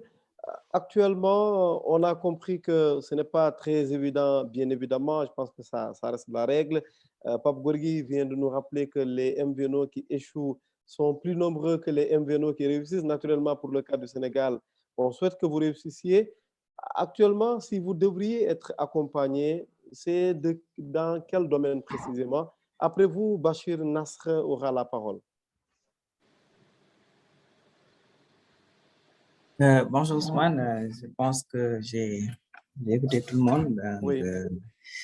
Je pense que sur cette question d'accompagnement, comme on l'a toujours sollicité, c'est au niveau, donc le cadre d'abord, juridique et fiscal, qui pose problème. Parce qu'aujourd'hui, quand vous notez que du point de vue fiscal, on est au même niveau que les MVNO, les MNO. Donc ça, c'est un problème donc, qui est là, qui se pose sur le coût des MVNO. Donc sur cela, donc, nous avons tout le temps fait sollicité auprès de notre ministère de tutelle pour pouvoir vraiment bénéficier d'un allègement fiscal sur ce point. Donc, hormis le cadre juridique qui se pose comme le doyen l'a dit, la RTP n'entre pas dans le contrat commercial ou surtout ce qui est activité privée. Mais ce qui a causé cela, c'est qu'il n'y a pas d'encadrement tout au début, comme tout le monde l'a souligné. C'est ça qui a fait aujourd'hui, il faut corriger. Donc, cette correction vient aujourd'hui pouvoir accompagner et rentrer un tout petit peu tout ce qui est sur les tarifs, donc encadrer les tarifs de CRO entre le MNO et le MVNO. Donc ça, c'est une sollicitation qu'on attend donc de la RTP pour corriger un peu. Et de l'autre point, comme je l'ai souligné, c'est notre ministère de tutelle qu'on a introduit un allègement fiscal. Oui. Merci. Merci beaucoup, Issa Ndiaye, directeur administratif et financier de Sirius Télécom, qui vend donc, on le rappelle, qui commercialise la marque Promobile. Bachir Nasr. Bonjour Ousmane, merci de m'avoir donné la parole. Et bienvenue. Allez-y, bienvenue. Merci beaucoup et je présente mes condoléances à Pape Gorgui. Je connais bien la famille, hein, donc j'ai été mis au courant du décès. Oui. Donc, toutes mes condoléances. Merci. Je salue Samba aussi, hein, donc sont deux de mes mentors en Sonatel. Samba au Niger aussi, où on a commencé donc, et on a lancé l'opérateur Orange Niger ensemble. Mon intervention irait donc dans le sens de l'opportunité et la pérennité des MVNO, tel que défini dans le cadre actuel. Moi, je pense que le marché de 2015-2017, qui est donc le cadre actuel des MVNO, n'est plus le même que le cadre actuel. Les offres télécom évoluent très rapidement, c'est du mensuel et non de l'annuel. Je pense donc que le régulateur devrait revoir donc le cadre des MVNO et revoir les services que les MVNO pourraient aller adresser. Actuellement, les étagères des MNO sont très bien échalandées, hein, donc avec des offres très innovantes. Je trouve que les clients sénégalais trouvent leur compte, trouvent les offres actuellement attractives. Il y a un besoin quand même de qualité et de prix, mais je ne pense pas que ce sont les MVNO qui pourraient l'offrir à la place des MNO. Je pense plutôt que les taux de croissance et les SVA sont avec les FAI et les opérateurs SVA contenus que nous voyons sont des niches, mais nous voyons bien que les FAI ont du mal à percer avec donc des parts de marché très faibles. Donc, à mon avis, l'évolution attendue sur la création de valeur ne doit pas être sur la voie, le standard voie, qui actuellement est presque du gratuit, avec donc des offres de plus en plus abondantes. Donc, quelle serait la valeur ou bien quelle serait donc la rentabilité des MVNO qui, quand on regarde actuellement celui qui existe, il ne fait des offres que sur la voie, hein, donc avec quelques offres quand même sur Internet. Je pense que aussi l'ARTP aurait à regarder sur les clauses des contrats des MVNO. Je ne sais pas si ça a été fait. Parce que sinon, les MVNO risquent d'avoir des soucis et que tôt ou tard, par rapport aux clauses d'exclusivité, de remise d'exclusivité et donc de cession de base de clients, risquent de rétrocéder, de rétrocéder donc leur base client aux MNO à qui ils sont rattachés, si les clauses sont à la faveur du MNO. Je le pense, je ne sais pas si c'est le cas, je ne sais pas quels sont le type d'offre qui a été donc fait au MVNO, le cost plus ou le retail minus, mais tout ça, je pense que la RTP devait quand même faire un audit et regarder, faire une analyse actuelle des clauses et du cadre réglementaire et juridique afin de préparer donc la seconde phase ou donc des MVNO, si les MVNO, les deux autres doivent revenir. Mais à mon avis, s'ils reviennent, ils vont revenir, je le pense, sur des licences de marque comme revendeurs. Je ne pense pas qu'ils reviennent, que ces deux-là vont venir sur le marché. Je pense qu'ils vont être des licences de marque ou des revendeurs parce que le MVNO, comme l'a dit Pape Gorgui, dans les autres pays, on voit qu'il y a plus de MVNO qui ferment que de MVNO qui résistent. Donc, le modèle doit être repensé pour être orienté sur des services innovants, basés sur les futurs besoins du marché. Parce que les futurs besoins du marché, nous, on est en train toujours de parler voix, alors que la voix sera quelque chose qui va être démocratisé, qui va être donc gratuit. Pensons, réinventons-nous sur les futurs besoins de nos marchés, parce que la technologie évolue, les besoins de nos clients évoluent. Je pense donc qu'on aura intérêt à donc repenser et se réinventer pour ne pas que le modèle MVNO ou les autres modèles qui arrivent soient des flops. Je vous remercie. Merci Bachir. Je pense que la mise à jour dont vous faites état est au cœur un peu de l'intitulé de la fonction de Mademba, si j'ai très bien compris, à Expresso Sénégal. On va lui redonner la parole tout à l'heure. Je rappelle que Bachir Nasr, ancien de Sonatel, comme Samba Sen, comme Pape Gorgui, vous travaillez aujourd'hui pour Hayo et nous avions reçu la directrice générale en exclusivité le 21 avril dernier, un face-à-face avec l'écosystème pour parler un peu de la notion de service universel.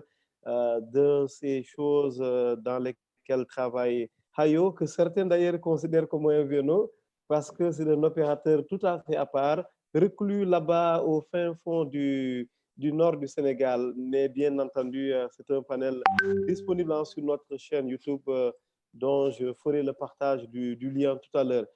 Merci à vous, Bachir Nasr. Alors, Samba Sen, pour terminer, parce que ça va bientôt se terminer cette session, elle va bientôt s'achever, pardon. Actuellement, pour avancer, Samba, vous auriez des pistes pour nous et pour vous-même? Moi, ce que je pense, c'est quand on met en place quelque chose, au bout d'un certain temps, il faut l'évaluer. On est parti d'un appel d'offres, on est tous d'accord que ça a été une non-réussite, pour ne pas être trop méchant. Maintenant, on est avec la nouvelle loi, on est dans un régime d'autorisation. Qu'est-ce que cela a donné? Il faut qu'on apprenne à mesurer ce qu'on fait. C'est-à-dire, on ne peut pas progresser si on ne mesure pas. On pose des choses, on définit des choses, des lois, des stratégies, etc. Et puis, on ne mesure pas. Tant qu'on ne mesure pas, on ne saura pas où on va. Donc, il faut mesurer. Aujourd'hui, régime d'autorisation. Donc, n'importe qui peut demander une autorisation, mais on a toujours un seul MVNO. Pourquoi? Posons-nous la question. Ceux qui doivent se la poser et la poser aux acteurs du secteur, la pose, on en débat. C'est un truc qui peut durer 1 semaine, 2 semaines, et puis on avance, on pose autre chose. Moi, j'ai des idées là-dessus, plein d'idées sur ce qu'il faudrait faire, mais je n'ai aucun pouvoir. Ceux qui ont le pouvoir doivent poser les bonnes questions. C'est aussi simple que ça. Merci, Ousmane. Merci beaucoup, Samba. Muntaga, qui n'avait pas pris la parole depuis tout à l'heure. Oui, merci, Ousmane. Désolé, je recevais un appel, c'est pour ça que je ne t'avais pas entendu. Il n'y a aucun souci. Alors, moi, ma conclusion sur ça, c'est que je rejoins M. Samba Sen sur ce qu'il avait dit sur les 2 autres. On doit les mettre de côté, ne plus les considérer. Effectivement, parce que la loi a changé entre-temps, ils sont hors jeu aujourd'hui. Mais aussi, pour avancer, il va falloir un peu revoir un peu le secteur, analyser, évaluer un peu ce qui se passe, voir est-ce que le seul MVNO qui est actuellement en place, comment ça évolue. Malheureusement, il n'y a pas de chiffres sur son parc. Oui. Même d'après les chiffres de l'Observatoire de l'ARTP, on les met dans le parc d'Orange, puisque aujourd'hui, Promobile n'est porté que par Orange. On aimerait bien connaître des chiffres, peut-être Issa Ndiaye qui est là, pourquoi pas nous donner une idée de combien d'abonnés ils ont aujourd'hui. Ça nous permettra de savoir est-ce que c'est un business qui marche. Et aussi l'aspect communautaire, j'ai choisi, c'est fait à dessein, je pense, du côté de Promobile. Moi, je ne pense pas que ça soit une stratégie qui gagne. Personnellement, je suis mouride, mais cela ne fait pas de moi un client de fait de chez Promobile. Mes parents vivent à Touba, ils ne sont pas abonnés, pas encore en tout cas abonnés chez Promobile. Et donc, je ne sais pas qu'est-ce qui a poussé Promobile à chercher à être dans ce canal communautaire et à y rester. Peut-être qu'il y a un confort qu'ils ont trouvé dans ça. Moi, je pense qu'avec plus d'ouverture, en dehors même de l'aspect communautaire religieux, même si Promobile ne revendique pas seulement l'aspect mouride, dans leur communication, on voit d'autres figures religieuses du Sénégal. Voilà. Merci. J'en profite, je rebondis un peu en donnant la parole à Issa. Issa, vous vous ouvrez un peu? Voulez-vous ouvrir un peu? On voit la main levée de Modou Khaya d'Expresso, à qui on va donner la parole tout à l'heure. Issa. Merci beaucoup, Muntaga Sissi. Donc, je pense qu'aujourd'hui, sur le parc, on est à 270 abonnés, donc parc actif, ce qui n'est pas mal par rapport donc, aux prévisions donc, des experts qui sont dans le milieu et qui avaient tablé pour la première année à 80 000 abonnés qu'on a eu à dépasser. Bon, je pense qu'aujourd'hui, comme M. Gueye l'a souligné, par rapport donc à l'engouement, les Sénégalais apprécient vraiment donc comment on appelle ça, la demande, elle est là. Maintenant, par rapport donc aux communautés qu'il a soulignées, je pense que c'est ça qui a fait qu'on a fait un rebond pour arriver donc à 270 000 à la date d'aujourd'hui. Maintenant, donc, c'est tout un ensemble qu'il faut mettre en place. C'est très compliqué de démarrer la première année parce qu'il y avait beaucoup de manquements au début qu'il faut corriger au cours de l'année. Si je peux souligner un élément, l'accès donc au crédit, c'était un souci, c'est une souffrance de notre abonné et qu'on a corrigé avec comment on appelle ça, par le développement des applications innovantes, interconnectées avec les autres wallets qui existent sur le marché. Tout ça, c'est des corrections qu'on a eu à faire au cours de l'année. Donc, je pense que pour la deuxième année, vous allez voir qu'il y aura beaucoup de corrections. Merci. Merci beaucoup. Sachant qu'au passage, j'informe le public que le directeur général de Promobile nous promet en exclusivité une interview pour faire le point concrètement sur l'ensemble des réalisations qui ont été faites, les perspectives aussi depuis le lancement effectif de Promobile. Alors, il nous reste quelques minutes. Je vois beaucoup de mains levées. Naturellement, il faut qu'on donne la parole à ces illustres experts et aux responsables en même temps des télécoms. Mais on va y aller vite. Je n'oublie pas Didier qui lève la main à partir du Bénin parce que je lui ai demandé de venir nous dire, lui qui a fait une sorte de benchmark un peu dans le monde, en Afrique, comment ça se passe, ces MVNO-là, leur histoire en dehors du Sénégal. Modou Khaya d'Expresso. Modou qui va réactiver son micro. Oui, Ousmane, merci de me faire l'honneur d'avoir la parole. Je tiens à vous féliciter, à passer le bonjour, saluer tous les panélistes. Je commence par Samba, Bachir Nasr, Mademba. Mon intervention, c'était plutôt une question, parce que parmi les intervenants, il y a M. Gay ou M. Fall qui proposait de rendre l'argent à ceux qui ont déjà payé le ticket. Et puis, on recommence à zéro. Et moi, ma question, c'est comment on fait pour évaluer tout ce que les gens ont investi, les gens qui ont, je veux dire, aussi au niveau opérationnel que sur la com, sur le staff, des gens, ils ont recruté, ils ont des locaux, ils ont investi sur des experts. Voilà. Comment on va faire pour évaluer tout ça, pour soi-disant rendre l'argent et recommencer à zéro? C'était juste une question et un coucou à tous les panélistes au passage. Merci beaucoup. Alors, je vais demander à Mademba, façon de lui redonner la parole. Mademba, Modou de chez vous pose cette question. Est-ce que vous aurez des éléments de réponse, sachant que Pape Gorgui, par exemple, ou Samba pourrait également donner son point de vue? Oui, merci Ousmane. Merci Modou aussi pour la question. C'est très pertinente d'ailleurs. Je pense qu'il va être difficile de retourner l'argent déjà encaissé. Vous savez, le régulateur et le ministère des Finances sont dans leur rôle, en fait. Tout simplement parce que quand l'argentier de l'État, qui est le ministère des Finances, fait rentrer de l'argent dans les caisses, oui, il fait son rôle, il est dans son rôle, c'est bien. C'est ce qu'on lui demande de faire. Par contre, la question qu'on devrait poser à ces gens-là, c'est comment faire pour optimiser les investissements qui se font dans notre secteur. Optimiser, c'est-à-dire dépenser moins, ça pourrait être dépenser moins pour produire plus, gagner de l'argent, parce que nous sommes des entreprises à vocation commerciale, et créer de la valeur. Le vecteur création d'emplois est important.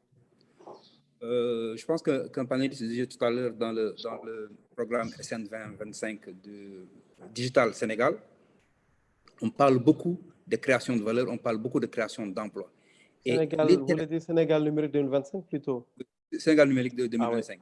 Et justement, ce secteur-là des télécoms est un vecteur prometteur. Mais pour y arriver, il faut tout simplement qu'il y ait une saine émulation entre tous les parties prenantes pour créer cette valeur-là. Encore une fois, rendre l'argent, à mon avis, c'est quasiment impossible, mais l'utiliser autrement pour arriver à nos fins c'est quelque chose de faisable. Juste pour terminer, hein, parce que vous avez parlé de business transformation à un moment donné.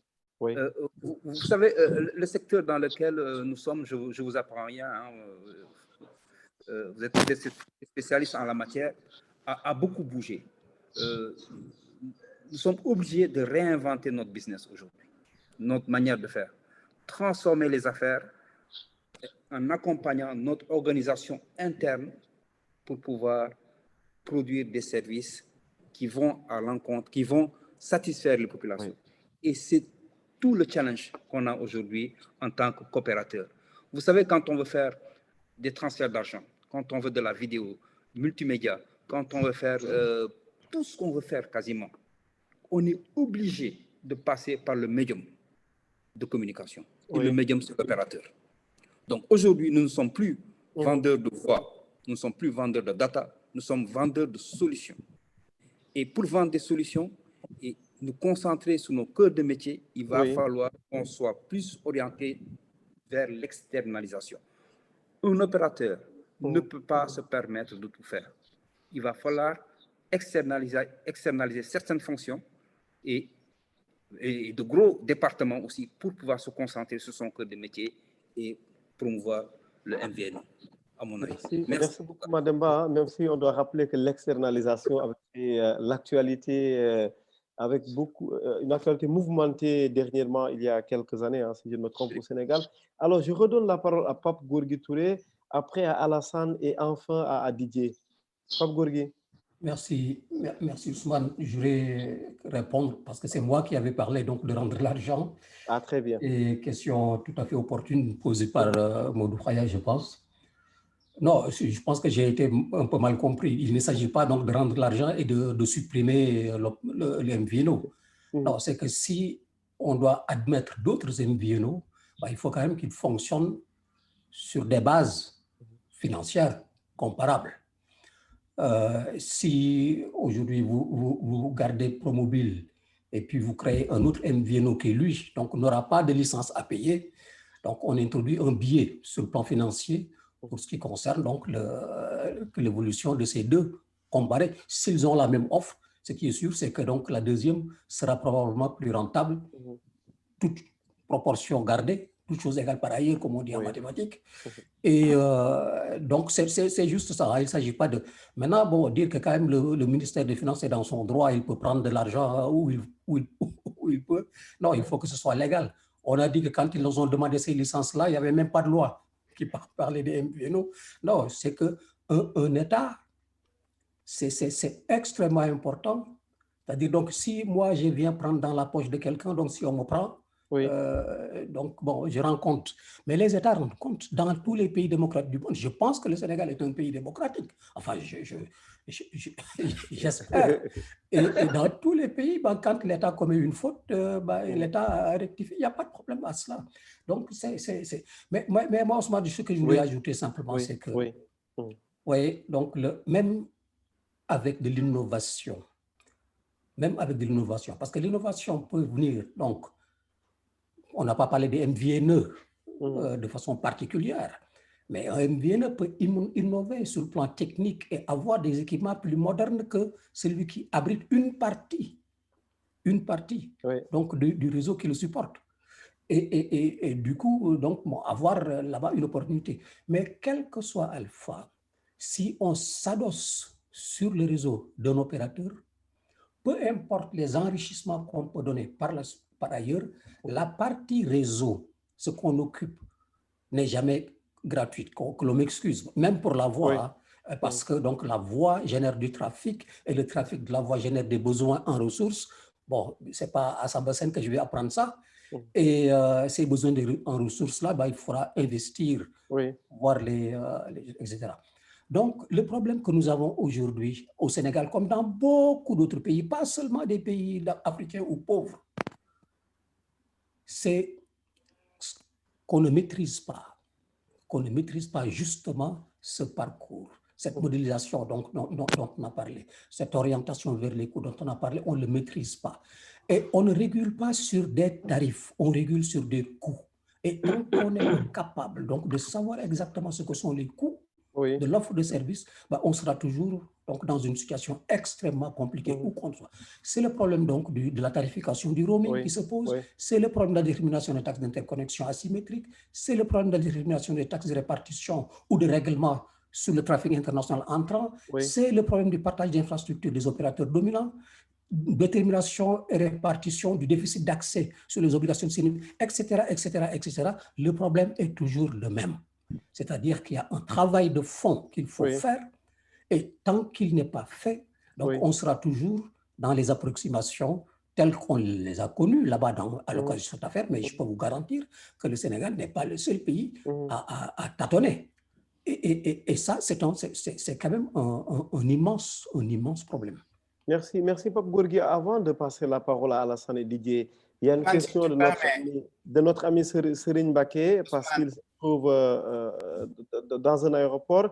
Il demande ceci: pensez-vous que les difficultés rencontrées jusque-là par les MVNO et certains MNO sont dues aux problématiques de mutualisation des infrastructures télécom, opérateurs d'infrastructures ou télécom ou de gestionnaires de backbone national? Vraiment, en une minute, avec votre compréhension. C'est Samba qui demandait la parole tout à l'heure aussi. Ça? J'ai cru que c'est Samba qui demandait la parole pendant que je parlais.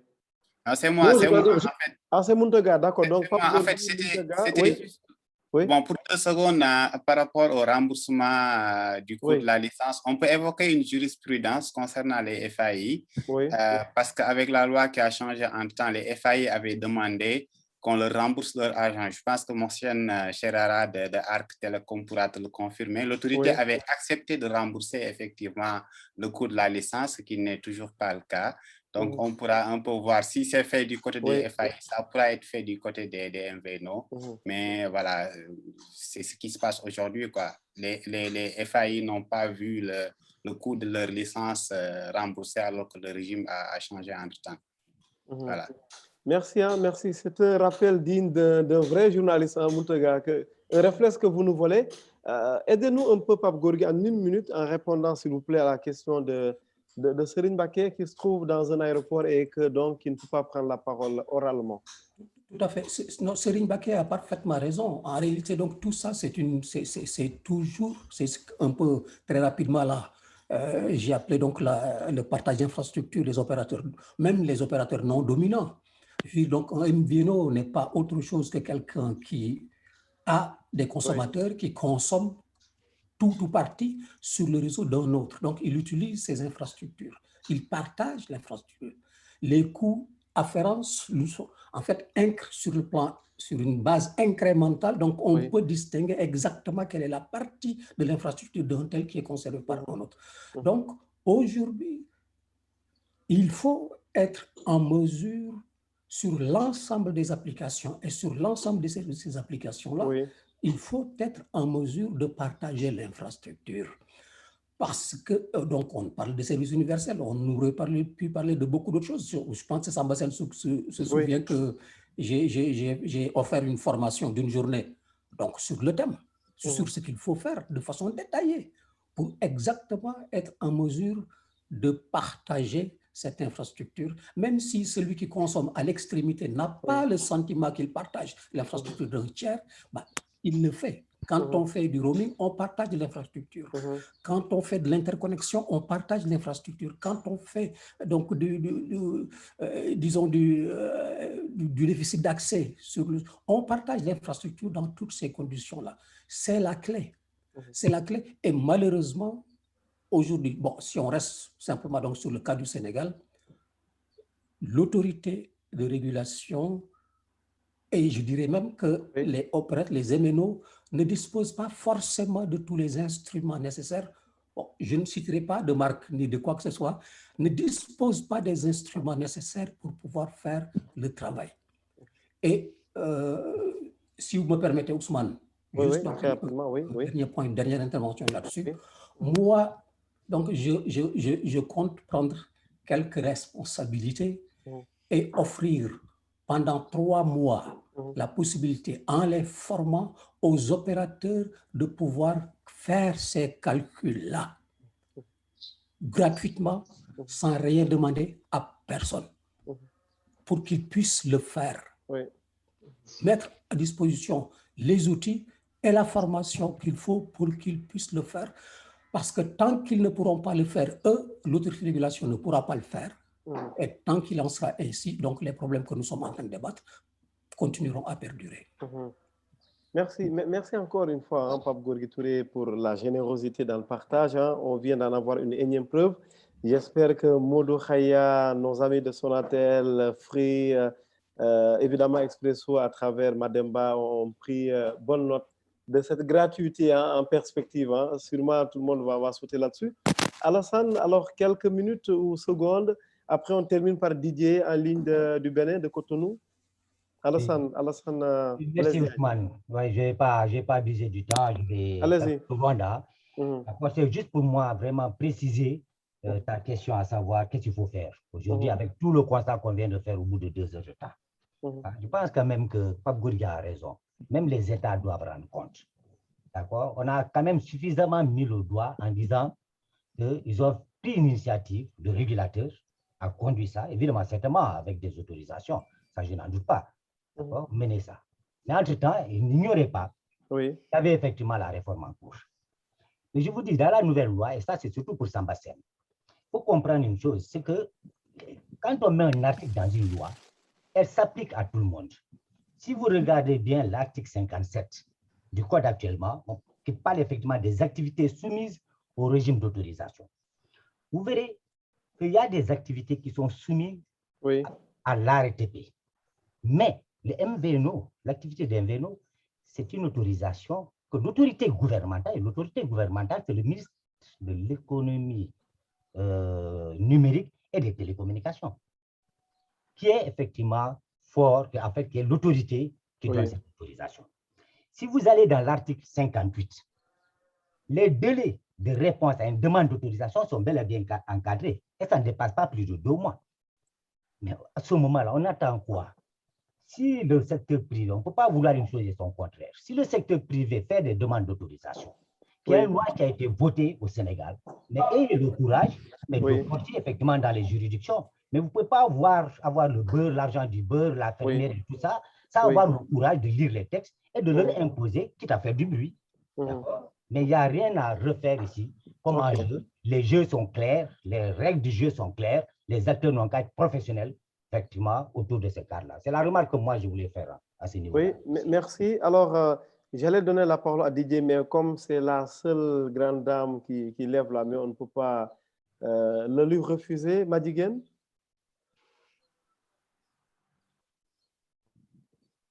Madigen qui va réactiver son micro si elle nous entend. Sinon, Didier, en attendant, Didier Marie en ligne du Bénin. Didier, vous nous entendez? Oui, je vous écoute. Bienvenue, ça fait plaisir de vous avoir sur ce panel, même en quasi-dernier intervenant. Je consultant indépendant, freelance en gestion du changement et transformation digitale. Vous réfléchissez sur un projet MVNO à vocation inclusion financière sur la zone Afrique de l'Ouest. Avant l'Afrique, vous avez parcouru l'Asie, la Corée, le Japon, le Vietnam, la Chine, la Thaïlande. Alors, on ne va pas tout résumer, bien évidemment, dans cette session, mais peut-être avec votre compréhension, quelques rapides minutes pour nous dire un peu votre regard sur les MVNO au Sénégal. Bon, fondamentalement, la situation du Sénégal, je l'ai découverte récemment, je ne l'avais pas étudiée à fond. Le problème, il est effectivement à la base réglementaire, mais d'une réglementation légère, parce que, comme l'ont dit plusieurs personnes, ça correspond avant tout à des activités commerciales. Bien sûr, il y a des accords, il y a tout un ensemble de choses, mais comme il n'y a pas la contrainte du réseau téléphonique derrière qu'ont les MNO, le MVNO est avant tout une société commerciale qui passe des accords dans un environnement réglementaire qui est clairement défini. Pour revenir vite fait sur la situation du Sénégal, je pense qu'aujourd'hui, vu la composition du marché avec les 3 MNO existants, il y a largement la place pour créer des offres on va dire, innovantes, mais surtout qui ont une capacité à créer de la valeur ajoutée sur des segments de marché pour répondre à des attentes d'utilisateurs. Aujourd'hui, même en 3G, 4G, et encore plus demain, quand il y aura éventuellement un déploiement large de la 5G, si ça vient assez vite, il y aura effectivement des besoins, que ce soit en B2B, donc à proposer des offres vers des entreprises, qu'en B2C vers le grand public. Donc, il y a toute une réflexion, il y a des tas de types de modèles. À l'heure actuelle, dans le monde, on évalue à environ 1300 MVNO, la majorité étant États-Unis, Europe, mais l'Asie est à l'heure actuelle un des pays où tout le monde s'intéresse à développer des offres MVNO. L'Afrique, pour l'instant, étant largement à la traîne, mais je pense que ça va évoluer aussi. Une fois que l'Asie aura fait le tour un peu de tout ça, tout le monde va s'intéresser à l'Afrique aussi. Donc, je pense que c'est intéressant de commencer à tremper ses orteils dans cette eau pour voir comment on peut avancer. Quelqu'un disait tout à l'heure les MVNE. Je pense qu'effectivement, les enablers pourraient être une solution très importante pour aider au développement des MVNO par rapport à l'organisation actuelle opérationnelle des MNO. Et je pense qu'il faut aussi avoir une réflexion transversale, je dirais, autour des MVNE. Merci. Merci beaucoup, Didier. Alors, n'hésitez pas, ce panel, bien évidemment, on le poursuit à travers des discussions entre les acteurs. Pour vous qui avez un projet à vocation sous-régionale, pour ce qui est de l'Afrique de l'Ouest, Madiguen, on lui donne la parole si elle arrive à réactiver son micro. Sinon, on la passe la parole à Samba Sen. Samba. Oui, je voulais juste revenir parce que j'ai été un peu interpellé par Blaise et je ne comprends pas très bien. Moi, le propos que j'ai tenu, c'est de juste dire, quand on met en place des politiques publiques de façon générale, que ce soit dans les télécoms ou ailleurs, pour apprendre à les évaluer. Point final. C'était ça mon propos. Ça s'applique à ce secteur-là, mais ça s'applique à tous les secteurs. Et au Sénégal, on ne sait pas le faire. Voilà mon propos. Oui. Merci, merci beaucoup Samba Sen. Alors, merci à tout le monde.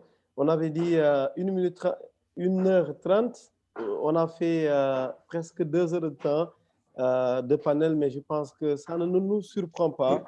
Quand on parle des télécoms, bien évidemment, ce sont des secteurs comme d'autres à enjeu, mais surtout les télécoms. C'était important que nous nous posions aujourd'hui pour parler de ces MVNO, en dépit du fait que beaucoup d'acteurs n'aient pas répondu.